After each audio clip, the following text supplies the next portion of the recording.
पंजाब के फिरोजपुर में अंतर्राष्ट्रीय बॉर्डर पर गलती से पाकिस्तानी सीमा में प्रवेश करने वाले बीएसएफ के जवान पूनम कुमार शॉ 14 मई को अटारी वाघा सीमा के रास्ते वापस भारत लौट आए हैं। दरअसल पहलगाम आतंकी हमले के बाद ही बीएसएफ के जवान पूनम कुमार शॉ 23 अप्रैल को गलती से बॉर्डर पार करके पाकिस्तानी इलाके में चले गए थे, जिसके बाद पाकिस्तानी रेंजर्स ने उन्हें अपने कब्जे में ले लिया था, लेकिन अब वो सकुशल अपने देश लौट आए हैं। ऐसे में सवाल उठता है कि क्या ऑपरेशन सिंदूर के बाद पीएम नरेंद्र मोदी की चेतावनी और भारत की सख्ती का ही असर हुआ कि पाकिस्तान को भारत के जवान को वापस लौटाने के लिए मजबूर होना पड़ा। तो आइए अपने इस वीडियो में हम आपको बताते हैं कि आखिर भारत पाकिस्तान तनाव के बीच 504 घंटे में पाकिस्तान की कैद से कैसे हुई बीएसएफ जवान की रिहाई। साथ ही आपको बताएंगे कि कैसे भारत के साथ संघर्ष में मुंह की खाने के बाद पाकिस्तान को अब जवान छोड़ने के लिए भी मजबूर होना पड़ा। साथ ही आगे आपको बताएंगे कि बीएसएफ जवान की रिहाई पर बीजेपी कांग्रेस के नेताओं ने क्या कुछ कहा है। दरअसल ऑपरेशन सिंदूर के बाद बैकफुट पर आए पाकिस्तान ने जवान पूनम कुमार शॉ को पाकिस्तानी रेंजर्स ने सुबह 10:30 बजे सीमा सुरक्षा बल को सौंप दिया। बीएसएफ के प्रवक्ता ने बताया कि यह कार्रवाई शांतिपूर्ण तरीके से और तय प्रोटोकॉल के अनुसार की गई। आपको यह भी बता दें कि बीएसएफ जवान पूनम शॉ 23 अप्रैल को गलती से पाकिस्तान की तरफ चले गए थे। इसके बाद से जवान की सकुशल रिहाई के लिए बीएसएफ की तरफ से लगातार प्रयास किए जा रहे थे। पाकिस्तान की कैद से 504 घंटे में बीएसएफ जवान की रिहाई के लिए 6 से ज्यादा फ्लैग मीटिंग्स की गई। तो वहीं अंतर्राष्ट्रीय बॉर्डर पर 84 बार सीटी बजाई गई थी। सीओ लेवल की मीटिंग के अलावा बीएसएफ और रेंजर्स के तमाम वरिष्ठ अधिकारियों ने भी इस मुद्दे पर बातचीत की थी। अंतर्राष्ट्रीय बॉर्डर पर बीएसएफ रोजाना 3 से 4 बार सीटी बजाकर या झंडा दिखाकर पाकिस्तानी रेंजर्स को बातचीत का सिग्नल भेजा गया। कई बार फ्लैग मीटिंग भी हुई। सूत्रों का कहना है कि जवान की रिहाई के लिए सभी तरह के प्रयास किए गए। ये बात तय हो गई थी कि पाकिस्तानी रेंजर्स के लिए लंबे समय तक बीएसएफ जवान को अपने कब्जे में रखना संभव नहीं होगा। सूत्रों के अनुसार इस मामले में बीएसएफ और पाकिस्तानी रेंजर्स के बीच 6 से ज्यादा फ्लैग मीटिंग भी हुई, जिसमें यही बताया गया कि जैसे ही रेंजर्स के शीर्ष नेतृत्व से हरी झंडी मिलेगी, जवान को छोड़ दिया जाएगा। बीएसएफ ने अपने जवान की रिहाई के लिए कोई भी कसर बाकी नहीं रखी थी। बॉर्डर पर रोजाना ही बीएसएफ की तरफ से जवान की रिहाई का प्रयास किया जा रहा था।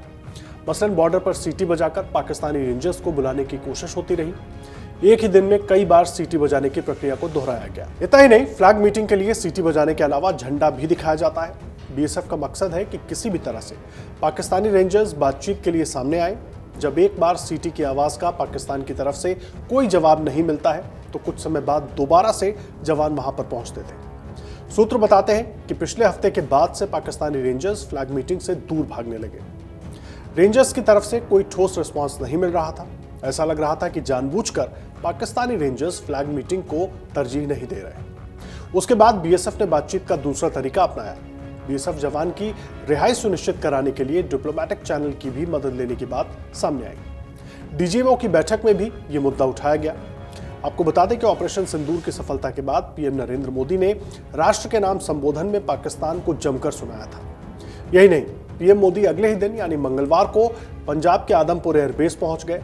यहां उन्होंने वायुसेना के अधिकारियों और जवानों से मुलाकात की और उन्हें संबोधित भी किया।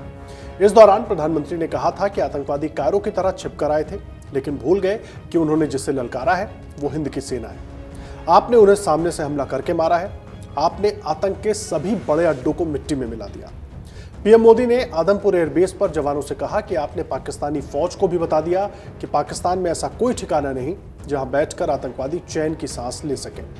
हम घर में घुसकर मारेंगे और बचने का मौका तक नहीं देंगे। हमारे ड्रोन, हमारी मिसाइलों के बारे में सोचकर तो पाकिस्तान को कई दिनों तक नींद नहीं आएगी। पीएम मोदी की इन चेतावनियों की गूंज पाकिस्तान में सुनाई दी और शायद यही वजह है कि बीते करीब 21 दिन से अपने कब्जे में रखे बीएसएफ जवान को आखिरकार पाकिस्तान ने भारत वापस भेज दिया। पूनम मूल रूप से पश्चिम बंगाल के रिसरा के रहने वाले हैं। कुछ दिन पहले पूनम की पत्नी रजनी ने पति की रिहाई को लेकर मुख्यमंत्री ममता बनर्जी से मुलाकात की थी। वहीं पति की वतन वापसी की खबर जब बीएसएफ जवान की पत्नी को मिली तो वो खुशी से झूम उठी। उन्होंने कहा कि मेरे पास ये बताने के लिए शब्द नहीं है कि मैं आज कितनी खुश हूँ। बीएसएफ जवान की पत्नी ने बताया कि मेरे पति के लौट कर आने में हमारे चेयरमैन का सबसे बड़ा योगदान रहा है। साथ ही पश्चिम बंगाल के मुख्यमंत्री ममता बनर्जी ने भी पूरा साथ दिया। सुनिए उन्होंने क्या कहा। देखिए मैडम, सबसे बड़ी बात तो 20 दिन वो हमारे देश में नहीं थे, पाकिस्तान की तरफ से अरेस्ट हो गए थे। तो आज तो बहुत ही खुशी हुई। सुबह में ही फोन आया था सीओ साहब का वहां से कि देखिए वो पीके साहब आ गए हैं, इंडिया आ चुके हैं, टेंशन मत लीजिए, वो एकदम सही सलामत है, आप टेंशन मत लीजिए, बिल्कुल ठीक है। और मेरे हस्बैंड ने भी मुझे वीडियो कॉल किया था, एकदम टोटली वो फिट है, फिजिकली फिट है, और बोल रहे थे कि टेंशन मत लो, मैं ठीक हूँ, मैं फ्रेश होके मैं तुमको 3 बजे फोन करता हूँ। देखिए मैडम, उनसे तो मेरी 3 दिन पहले कांटेक्ट हुई थी, 4 दिन पहले। तो उन्होंने मुझे कहा था कि टेंशन मत लीजिए, इसी हफ्ते आपके हस्बैंड आ जाएंगे। मैंने उन्होंने भी बहुत योगदान दिया, बहुत जोर शोर से वो भी बात कर रही थी। बीएसएफ के डिपार्टमेंट में जितने भी सीनियर है, हमारे यहाँ के जो चेयरमैन है, वो तो शुरू दिन से ही लगे हुए हैं। और कल्याण सर भी आए थे, फोन पे वो भी बात करते थे, कैसे है, नहीं है, टेंशन मत लीजिए, आपके हस्बैंड बहुत जल्दी। देखिए सभी का सपोर्ट है, पूरी देश मेरे लिए खड़ी थी। तो सबको हाथ जोड़ के थैंक यू कि आप लोगों की वजह से ही मेरे हस्बैंड इंडिया आ पाए हैं। देखिए हमारे सरकार मोदी जी है तो सब चीज पॉसिबल है। क्योंकि देखिए जो 22 तारीख को जो पहलगाम अटैक हुआ था, उन्होंने 15 से 20 दिन में जो ऑपरेशन सिंदूर करके सबके सुहाग का बदला लिया, जिसका नाम रखा गया था ऑपरेशन सिंदूर। उसके 3 से 4 दिन बाद मेरे सुहाग को उन्होंने रिटर्न लाया है। तो मैं उनको हाथ जोड़ के बहुत बहुत धन्यवाद देना चाहती हूँ। वहीं जवान के पिता भोलानाथ शॉ ने कहा कि मैं केंद्र और राज्य सरकार का शुक्रिया अदा करता हूं, जिन्होंने मेरे बेटे को पाकिस्तान से रिहा करवाया और उसे वापस भारत लेकर आए। अब जब मेरा बेटा वापस आ रहा है तो मैं चाहूंगा कि एक बार फिर देश की सेवा करें। मैं जो आज 23 तारीख से पाकिस्तान का कब्जा में था, आज 23 दिन के बाद 24वां दिन जो हुआ, हमें लड़का को केंद्र सरकार, राज्य सरकार सवाई मिलकर हमें लड़का को पाकिस्तान से रिलीज कराया और रिलीज कराकर इंडिया में लाया। इन लोगों को धन्यवाद देते हैं, धन्यवाद देते हैं। और हम फिर चाहते हैं कि लड़का जब आया तो फिर अपने देश के रक्षा में फिर लग जाए। बस यही मेरा कहना है कि सभी को धन्यवाद देते हैं, सभी हमारे साथ मिलकर, केंद्र सरकार हो, राज्य सरकार हो, हमारे म्युनिसिपैलिटी के चेयरमैन विजय सागर मिश्रा जो हैं, वो सभी एमएलए जो थे, सुदीप सेन या कल्याण बनर्जी, ये सब हमारे घर में आए थे और मेरे को सांत्वना दे के गए थे कि आज नहीं तो कल लड़का आपका घर में आएगा। तो आ गया, मैं बोलूं कि वो आ गया, मैं यही खुशी हूं और यही धन्यवाद देता हूं। सभी को, दीदी को भी धन्यवाद देता हूं और इन लोगों को और केंद्र सरकार को भी धन्यवाद देता हूं। जय हिंद, भारत माँ को करके हम अपना वक्तव्य समाप्त करते हैं। बीएसएफ जवान पूनम कुमार शॉ की भारत वापसी पर राजनीतिक दलों के नेताओं के भी बयान सामने आए। बीजेपी ने इसका सारा श्रेय मोदी सरकार को दिया, तो वहीं पश्चिम बंगाल के नेता प्रतिपक्ष शुवेंदु अधिकारी ने कहा कि सारा श्रेय हमारे प्रधानमंत्री नरेंद्र मोदी को जाता है। सारा श्रेय भारत के सबसे मजबूत गृहमंत्री अमित शाह और बीएसएफ के डीजी को भी जाता है। उन्होंने असाधारण काम किया। All credit goes to our beloved Prime Minister of India, Mr. Narendra Modi. All credit goes to our Home Minister, strongest Home Minister of our country, Mr. Amit Shah, and also the DG BSF. They did extraordinary job. PK Sahu is returning. We are happy. All the true Indian are also happy. वहीं BJP नेता Agnimitra Paul ने कहा कि आज हमने जो संकल्प लिया है उसमें हमने एक लाइन कही है कि मोदी है तो मुमकिन है। ये सिर्फ एक नारा नहीं है, ये एक विश्वास है जो हमारे 140 करोड़ भारतवासियों का है। See, in today's resolution that we had taken, we had a line where we said that Modi hai to mumkin hai. It is not just a slogan, It is a belief that 140 crore Bharatvasi, we have it in our mind. Our guardian is Honorable Prime Minister Narendra Modi ji. Whether you are a male, whether you are a female, whether you are a Hindu or a Muslim or a Sikh or a Christian, whoever you are, if there is, there is injustice and atrocity done on you, our Honorable Prime Minister is there to take revenge. And we knew that. Yesterday also, when I came out of Vidhan Sabha, you all asked me the same question, that what is happening to our brother, Mr. Shah. And I told you that have faith in the Prime Minister, have faith in our government. He will come back. And it's not even 24 hours, it has come true. So have faith in our Honorable Prime Minister, have faith in our Honorable Home Minister, have faith in our government.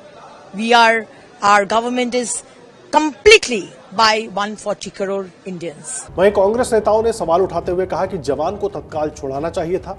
Uttar Pradesh Congress अध्यक्ष अजय राय ने कहा कि उन्हें काफी दिनों से पाकिस्तानी सेना ने कैद किया था। मैं समझता हूं कि उन्हें तत्काल छुड़ाना चाहिए था, मगर वो आज छूटे हैं और मैं उन्हें अपनी शुभकामनाएं देता हूं। वो काफी दिन से उसको पाकिस्तानी सेना ने बंद किया हुआ था, पाकिस्तान के गवर्नमेंट ने। मैं समझता हूं कि उसको तत्काल छुड़वाना चाहिए था, पर आज छूट गया। मैं निश्चित तौर से और उस जो हमारा छोटा है बीएसएफ का जवान, उसको मैं अपनी शुभकामनाएं देता हूं। और वो जो इतने दिन से प्रताड़ित और इतने दिन से बेचारा परेशान रहा होगा, मुझे लगता है कि अब उसको सुकून मिलेगा। वहीं कांग्रेस नेता संदीप दीक्षित ने कहा कि यह स्वागत योग्य बात है। इसमें यह लगता है कि सीज फायर का जमीन पर कोई असर हो रहा है। पाकिस्तान की एक पुरानी आदत रही है कहना कुछ और करना कुछ। दोनों देशों के बीच शांति स्थापित करने के लिए सीज फायर एक अच्छा कदम है। चलिए, ये तो अच्छी बात है और ये स्वागत योग्य बात है। और इससे यही लगता है कि हो सकता है कि सीज फायर का कुछ जमीन पर असर हो रहा हो, क्योंकि बीच में देखा था कि पाकिस्तान सीज फायर डिक्लेयर होने के बाद भी काफी हरकतें ऐसी कर रहा था जिसमें ये नहीं समझ में आ रहा था कि वो सच्ची में सीज फायर करेंगे या नहीं करेंगे, क्योंकि पाकिस्तान की एक पुरानी आदत रही है कहना कुछ और करना कुछ। पर चलिए, सीज फायर इसका मतलब है जमीन पर दिखती है। मैं ज्यादा नहीं कोई रक्षा का विशेषज्ञ हूं, पर मैं तो उसको ऐसे ही पढ़ूंगा तो शांति स्थापित हो दोनों देशों के बीच में, जिस कारण से ये सीज फायर किया गया है, ये उसकी तरफ एक अच्छा कदम है। नहीं, वो तो अच्छा है। देखिए, फौज लड़ाई लड़ी है, फौज के बीच में हमारे प्रधानमंत्री जाएं, अच्छी बात है। 71 की लड़ाई में इंदिरा जी गई थी, उसके बाद उसके पहले जब 65 का युद्ध हुआ और युद्ध हुए तो बॉर्डर पे हमारे लोग गए, मंत्री गए, सब लोग गए। ये जाना एक अच्छी बात होती है। और नेचुरली जब आप फौज से मिलेंगे तो उनको प्रोत्साहित करेंगे, उनको लक्ष्यों के बारे में बात करेंगे, और लगता है उसको सेना को कि हम देश के लिए जान दे रहे हैं, हमने अपना जान जोखिम किया है। और देश के मुखिया क्योंकि प्रधानमंत्री के साथ ऐसा लगता है कि पूरे देश फौज के साथ खड़ा है।